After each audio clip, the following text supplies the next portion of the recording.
Trading Anda sering merugi? Equity Anda terus menurun? Mungkin Anda belum melakukan hal yang dilakukan oleh trader sukses?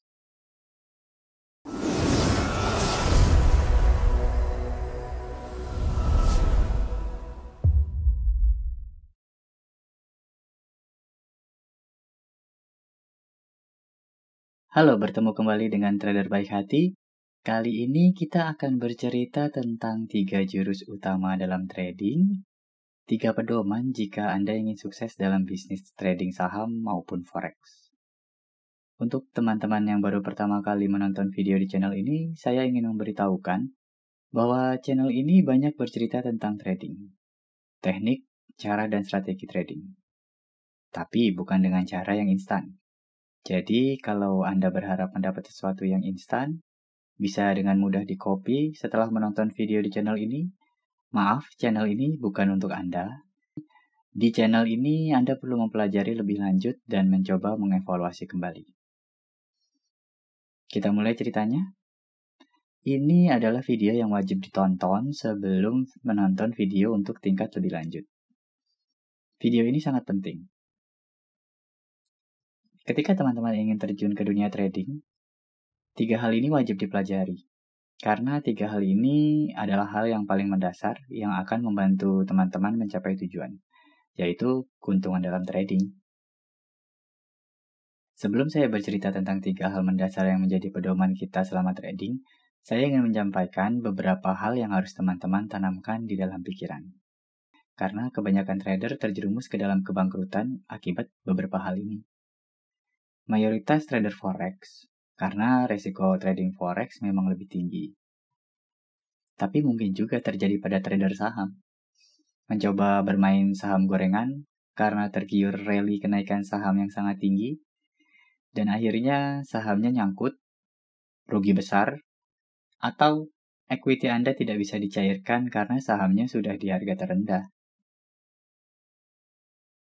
Yang pertama yang harus kita tanamkan di dalam pikiran kita adalah jangan pernah berpikir untuk menjadi kaya raya dengan instan dari trading, baik itu forex ataupun saham. Teman-teman mungkin tahu banyak yang share video mereka kaya dalam satu malam, atau men-share kehidupan mereka yang glamor dari hasil trading, biasanya sih forex. Tapi saran saya untuk teman-teman, jangan mudah percaya ya. Mereka seperti itu karena memang itu adalah bisnis mereka. Yang saya maksud sebagai bisnis mereka bukanlah trading. Bisnis mereka menghasilkan uang dari mengajak orang untuk join dan mencoba untuk trading melalui broker yang bekerja sama dengan mereka. Kita menyebutnya sebagai introducing broker contract, atau umumnya dikenal dengan istilah yang paling umum kita dengar, member get member. Ada perjanjian antara broker dengan seseorang untuk mempromosikan broker tersebut. Jika kita membayangkan jadi mereka, apa yang kira-kira paling mudah dijual agar orang tertarik untuk join? Yang paling mudah adalah menjual mimpi. Mereka share kehidupan glamor mereka dengan tujuan menarik orang agar ikut serta dalam bisnis ini. Tapi asal teman-teman tahu, yang mereka lakukan sebenarnya menyewa rumah yang besar dari Airbnb dan menyewa mobil mewah selama 1 hari. Lalu mereka syuting seharian. Mereka tag beberapa scene dan menyimpan videonya untuk diupload menjadi beberapa episode. Supaya terlihat itu memang kehidupan mereka bersenang-senang tanpa menghabiskan banyak waktu untuk menghasilkan banyak uang. Perhatikan salah satu yang paling umum. Mereka akan bicara trading itu mudah.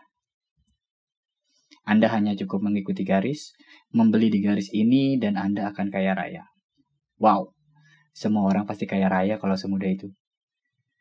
Selain itu, umumnya mereka mengupload sesuatu yang lampau dari grafik, bukan data transaksi mereka.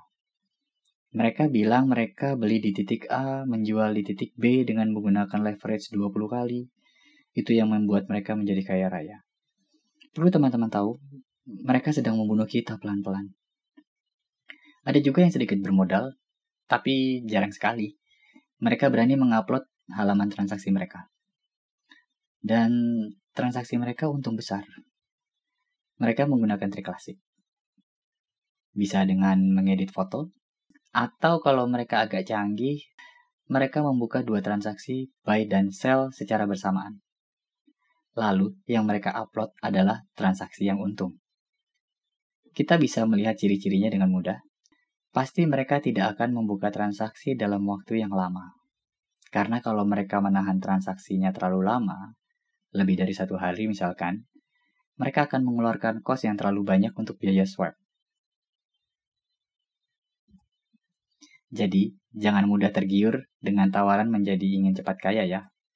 Kita harus belajar dan cukup berharap mendapatkan income tambahan yang konsisten, bukan kaya mendadak. Jika teman-teman mau bersusah payah mempelajari dan menguasai 3 poin utama yang akan saya ceritakan, yang pastinya bukan sesuatu yang sangat mudah, tapi bukan yang sangat sulit juga sih. Teman-teman akan mampu menerapkan strategi yang lebih stabil dan minim resiko. Kita perlu ingat, jangan pernah berpikir untuk kaya raya dari trading. Setiap kali teman-teman tergoda kembali emosinya, teman-teman perlu mengingat hal berikut. 90% of retail traders lose 90% of their deposited margin within 90 days. Ini disebut sebagai 90-90-90 fenomena. 90% trader kehilangan 90% uang yang mereka depositkan dalam 90 hari. Ini kenyataan yang terjadi loh. Dan hal ini yang paling sering disebabkan oleh pikiran untuk cepat kaya. Teman-teman juga perlu sadar bahwa banyak orang atau institusi yang memiliki modal untuk trading yang jauh lebih banyak daripada kita, para retail trader. Dan teman-teman perlu ingat apa yang pernah saya katakan di video sebelumnya tentang memilih trading saham atau forex. Ketika kita terjun ke pasar yang liquid, maka yang punya uang paling banyak yang pegang kendali. Mereka menang, mereka untung, dengan cara mengalahkan retail trader. Kita, retail trader, hampir mustahil mengalahkan mereka. Tapi kita bisa tetap untung tanpa harus mengalahkan mereka. Yang harus kita lakukan adalah mempelajari bagaimana caranya tetap untung tanpa melawan market maker, yaitu mereka yang punya modal jauh lebih besar daripada kita. Silakan diingat ya teman-teman. Kemudian yang kedua, selalu lihat risiko terlebih dahulu. Jangan pernah melihat reward atau potensi keuntungan lebih dulu. Apalagi kalau Anda belum tahu risikonya dan juga belum tahu potensi keuntungannya seberapa besar, temukan lebih dulu risikonya. Kita coba bercerita menggunakan contoh. Berikut ini adalah contoh strategi yang sering dipakai oleh para trader, yaitu breakout strategy. Mengeksekusi order ketika harganya sudah melewati puncak sebelumnya.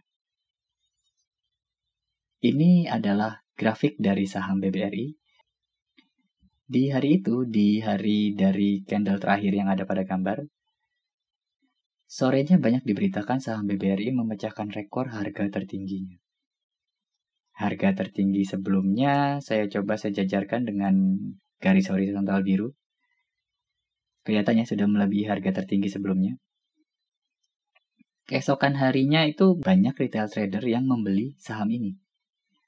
Trader yang mengeksekusi karena mereka mendengar berita dan trader yang menjalankan breakout strategi. Tapi bisa dibilang breakout yang terlambat karena sebetulnya saham ini sudah melewati breakout sebelumnya. Oh ya, breakout strategi adalah kita membeli saham ketika harganya melewati puncak harga tertinggi sebelumnya. Silakan browsing untuk mengetahui lebih banyak tentang breakout strategi. Nah, aksi para trader itu membuat harganya bertahan tetap di sekitar hari sebelumnya. Perlu teman-teman tahu, di hari itulah para market maker melakukan taking profit. Mereka menjual saham yang sudah mereka beli jauh hari sebelum ketika harganya masih rendah. Setelah itu, yang terjadi adalah boom. Pesan pertama dari saya, jangan pernah mengeksekusi order karena berita. Karena kemungkinan besar kita sudah terlambat karena gerakannya sudah terjadi sebelumnya. Mungkin teman-teman berpikir atau berargumen, Ketika kita melakukan order ini, mungkin kita tidak akan merugi sedalam itu karena salah satu penyebabnya karena pandemi COVID. Kita mendengar beritanya dan bisa menjualnya sebelum rugi lebih dalam lagi kok. Atau argumen lainnya, jika tidak ada efek COVID, penurunannya tidak akan sebanyak itu kok. Atau, jika teman-teman sudah mengenal cut loss, mungkin akan berargumen, kita akan selamat oleh auto cut loss yang sudah kita set sebelumnya. Jadi, tidak perlu sedalam itu ruginya. Tapi apapun argumennya, pertanyaan saya, seberapa besar kerugian yang kita alami jika kita melakukan strategi ini? Baik itu dengan cut loss atau berdasarkan berita COVID. Dan poin yang ingin saya sampaikan terkait risiko adalah ketika kita melakukan order ini, order dengan breakout yang terlambat ini, di mana kita harus menaruh posisi cut loss kita? Posisi cut loss akan cukup jauh dari posisi order, dan cut loss itu menggambarkan risiko kita. Coba kita simulasikan jika kita benar-benar melakukan breakout trading yang tergolong terlambat ini atau membeli karena berita tadi ya. Kita misalkan posisi order kita di garis biru. Dan cut loss kita di support atau posisi yang sejajar dengan swing low dan swing high terakhir. Posisi cut loss kita kira-kira berada 10% di bawah harga order kita. Oke, berarti cut loss kita adalah 10%. Tapi di mana estimasi target kita? Kita tidak tahu. Kita tidak tahu seberapa besar potensi keuntungan yang bisa kita dapat. Jika teman-teman biasa menjadikan resistance sebagai target, kita tidak punya resistance, karena tidak ada swing high di periode sebelumnya. Kita melakukan order yang memiliki resiko sebesar 10%, tanpa tahu berapa besar potensi keuntungannya. Pertanyaan yang paling mendasar selanjutnya adalah, apakah kita bisa menerima resiko sebesar 10%? Apakah ketika kita rugi sebesar 10%, kita bisa menerima hal itu? Trader yang menjalankan breakout strategi mungkin berani menerima risiko di atas 10%, karena breakout trader cenderung trader yang agresif. Ingat, kita trading. Pertanyaan itu harus kita jawab sebelum kita melakukan order. Jika kita tidak bisa menerima risiko itu, maka jangan lakukan order. Masih ada strategi lain yang lebih minim risiko kalau teman-teman bukan trader agresif. Itu adalah poin kedua, selalu lihat resikonya terlebih dulu. Yang ketiga, selalu trading dengan strategi Anda sendiri. Jangan mengikuti apa kata orang. Teman-teman bisa melihat apa kata orang sebagai referensi. Tapi lakukan eksekusi order teman-teman sesuai dengan strategi teman-teman. Kenapa? Karena ketika teman-teman langsung melakukan order, setelah mendengar dari orang lain, bisa jadi kemungkinan yang pertama, orang tersebut sudah melakukan order jauh dari harga saat ini. Kemungkinan yang kedua, mungkin posisi modal teman-teman dengan orang tersebut berbeda. Bisa jadi orang tersebut punya modal yang cukup banyak sehingga mereka menjalankan strategi martingale misal. Penjelasan martingale silakan melihat link yang ada di deskripsi. Atau kemungkinan yang lainnya, mereka punya lebih banyak waktu untuk mengawasi pergerakan sehingga mereka bisa melakukan cut loss jauh lebih cepat dibanding teman-teman, semisal gerakannya tidak sesuai prediksi. Jadi selalu lakukan order dengan strategi sendiri. Pakai dan cari strategi yang sesuai dengan profil atau kondisi teman-teman. Itu adalah 3 hal yang harus kita tanamkan di dalam pikiran dan menurut saya ini sangat penting. Kita lanjut ke cerita utama di video ini. 3 hal yang perlu kita pelajari ketika kita akan mulai trading. 3 jurus. Hal ini berurutan, bukan acak. Nomor 1 adalah yang paling penting, money management. Bagaimana kita mengatur resiko, bagaimana kita mengamankan modal, bagaimana kita menyelamatkan diri dari kerugian. Hal itu ada di dalam money management. Yang kedua yang sangat penting, trading psikologi. Bagaimana kita mencegah melakukan hal yang bisa dibilang sebagai hal bodoh, karena kita melakukan order atau menutup order dipengaruhi emosi atau psikologi kita. Mungkin teman-teman sering merasa panik ketika setelah membeli saham, sahamnya bukan naik, tapi malah turun. Atau di forex, ketika kita melakukan entry, tetapi harganya malah bergerak sebaliknya. Kepanikan itu adalah pengaruh psikologis. Jadi kita harus mempelajari cara mengaturnya. Dan yang ketiga adalah hal yang penting, yaitu technical analysis. Bagaimana kita menganalisa dan memutuskan untuk mengeksekusi order, bagaimana kita mempertimbangkan untuk membeli saham atau melakukan entry position dengan bantuan berbagai macam indikator. Kesalahan trader pemula, ketika mulai belajar trading mereka langsung ke nomor 3. Dan memang nomor 3 ini yang paling banyak tutorialnya, yang paling banyak videonya di YouTube. Bagaimana cara menggunakan indikator A, bagaimana cara menggunakan indikator B, itu yang paling banyak kita temukan ketika kita mencari kata kunci belajar trading. Kenapa bisa begitu?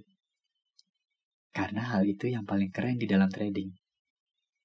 Orang-orang pasti memilih atau lebih tertarik untuk mempelajari sesuatu yang keren. Sedangkan money management, trading psikologi, menurut banyak orang itu sesuatu yang tidak menarik atau membosankan. Padahal kedua hal itu jauh lebih penting dibandingkan technical analysis atau indikator-indikator yang membantu kita menentukan kapan kita harus melakukan order atau entry position. Saya mengutip dari nononsenseforex.com, beliau mengatakan demikian. Katakanlah teman-teman memiliki entry position 2 kali lebih baik dari saya. Tapi, money management saya 2 kali lebih baik dari teman-teman. Percaya atau tidak, saya akan mengalahkan Anda di hasil akhir. Oke, itu adalah 3 hal dasar yang harus kita kuasai ketika kita ingin trading. Silakan teman-teman mencoba mempelajari dan mereview kembali apakah strategi teman-teman sudah mencakup hal ini. Dalam beberapa video selanjutnya, saya akan mulai bercerita tentang money management dan teknik apa saja yang bisa kita lakukan ketika trading dari segi money management. Baru kemudian akan berlanjut ke 2 poin berikutnya. Selamat belajar, good luck, happy trading!